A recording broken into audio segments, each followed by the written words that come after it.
पूज्य बाबा द्वय के पावन श्री चरणों में बारंबार नमन। मंचस्थ महात्मागण, उपस्थित विद्वत जन, गुरु भक्तगण, सत्संग प्रेमी सदात्माओं, करुणामयी माताओं एवं सतीत्व की आभा से ओतप्रोत भक्तिमती बहनों, एक बार जय जयकार करें श्रद्धा विश्वास के साथ पुरजोर आवाज में। श्री सद्गुरु महाराज की जय। सज्जनों,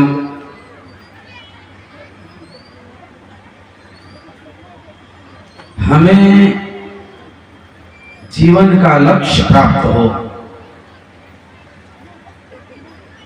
जन्मों से जो अभिलषित हमारा लक्ष्य है, प्राप्ति के निमित्त भक्ति अपेक्षित है। भक्ति की उपेक्षा करके हम लक्ष्य को कभी नहीं पा सकते। और भक्ति के परिप्रेक्ष्य में पूर्वक्ताओं ने बहुत बातें आप लोगों को बतलाई। मैं भी कुछ कहता हूं।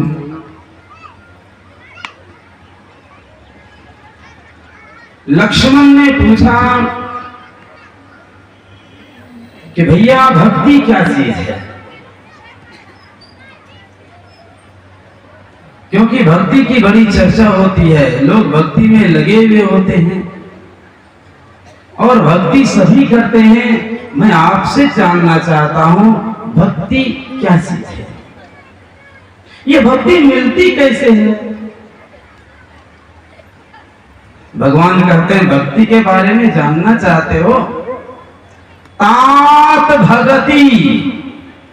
ये जो भक्ति है तात अनुपम सुख मूला, उपमा रहित सुख चाहते हैं तो इसकी जड़ में जाना होगा। वो उपमा रहित सुख प्रदायिनी भक्ति है। तो ये भक्ति मिलती कैसे है? कहा मिले ही जो संत। यदि संत मिल जाए जीवन में तो भक्ति हो ही अनुकूला, तो भक्ति हो सकती है आपसे। नहीं तो संत तुलसी साहब कहते हैं, अरे हारे तुलसी, संत बिना घाट बाट एको नहीं पावे। जब जीवन सूत्र की जिज्ञासा भगवान से अर्जुन के द्वारा होती है,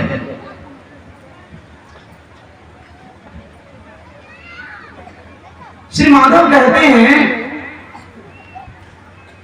कि बिना संत के तो भक्ति नहीं हो सकती। श्रीमद् भगवत गीता के 4 अध्याय के 34वें श्लोक में भगवान श्री कृष्ण कहते हैं, तद विद्धि प्रणीपातेन परिप्रश्नेन सेवया उपदेक्षन्ति ते ज्ञानम ज्ञानिनस् तत्वदर्शिनः।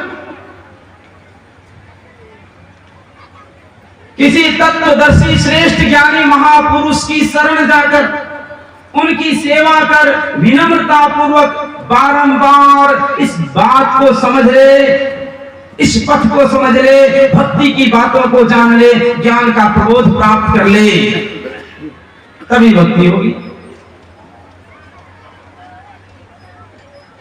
लेकिन आज भक्ति की ऐसी ऐसी परंपराएं चली हैं।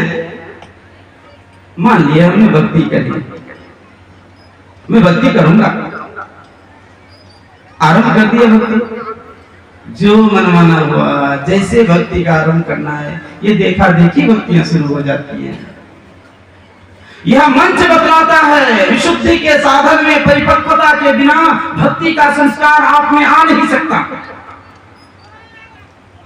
भक्ति हृदय में अवतरित हो, इसकी योग्यता चाहिए। आप भक्ति करने के योग्य हो, जिस तरह से कृषक बीजारोपण करता है, भूमि जब उर्वरा हो जाती है, मिट्टी जब बन जाती है, तब उसमें बीजारोपण होता है। और यह मंच कहता है अगर भक्ति करना चाहते हैं तो आपको सत्संग में आकर कर्तव्य बोध प्राप्त करना होगा, क्योंकि सत्संग के बिना आपको कर्तव्य बोध नहीं होगा। बिनु सत्संग विवेक न होई, सत्संगश्च विवेकश्च निर्मल नयन द्वयम्। कहा यस्य नास्ति नरः सोऽंग कथम न स्यात् मार्गः। जिसके पास सत्संग और विवेक रूपी आंखें नहीं है, वो नेत्र रहते हुए भी नेत्रहीन है। कथम न स्यात् मार्गः, क्यों कर वह कुमार्ग का अनुसरण न करेगा। सत्संग बताता है हमारा आहार क्या होना चाहिए, व्यवहारों की परिणति आहार पर निर्भर करता है। इसीलिए विशुद्धि के साधन की जब चर्चा होती है इस मंच से, तो कहा जाता है अगर भक्ति के बीज का बीजारोपण अपने हृदय क्षेत्र में करना चाहते हैं तो मांस, मछली, अंडा, ये अग्राह्य चीजें त्यागना होगा। यहां तो यह मंच कहता है इन चीजों को खाने की चीज समझना भी महापाप है। और सत्संग योग में तो गुरुदेव संग्रहित किए हैं अनुमंता विशसिता निहंता क्रय विक्रय संस्कर्ता चौखता खादश्चेति घात कहा। भाई खाने की बात छोड़ो तो आदेश देने वाला जब सिर्फ कह दिया चलने दो, चाहे वो आपके पुरोहित ही क्यों मैं कह देता हूं जजमान संकल्प हो गया काटो, तो पहला नंबर का हत्यारा है।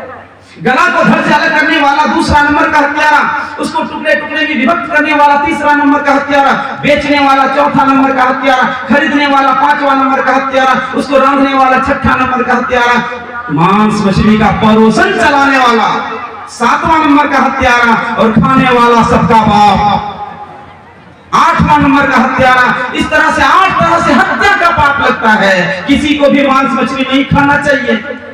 और यह मंच एक बात और सुनाता है, दारू, गांजा, भांग, अफीम, ताड़ी, चंदू, मदक, कोकीन सहित तंबाकू और तंबाकू का जिसमें अर्थ दिया जाता है पुड़िया, पान पराग, राजनिवास, तिरंगा और नए नए नामों से जो भी कंपनियां निकाले, सारी चीजें त्याज्य हैं, अग्राह्य हैं।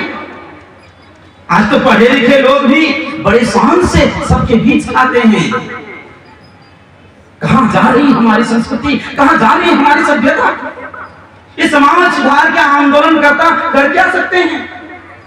कुछ आंदोलन करता तो भी हमने खाते हुए देखा। कहने का भाव है अच्छे लोगों को नशीली चीजों का सेवन नहीं करना चाहिए। अच्छे में ना हो जाए तो गुरु महाराज का ज्ञान सीखकर ध्यान करके अपना कल्याण का काम बनाना चाहिए। एकदम पक्का समय हो गया मेरा। इन्हीं चंद शब्दों के साथ आप सबों के चरणों में नमन करते हुए मैं आपका उत्तमानंद महर्षि धाम मनियमपुर, बोलिए श्री सद्गुरु महाराज की, महर्षि साई स्वामी जी महाराज की जय।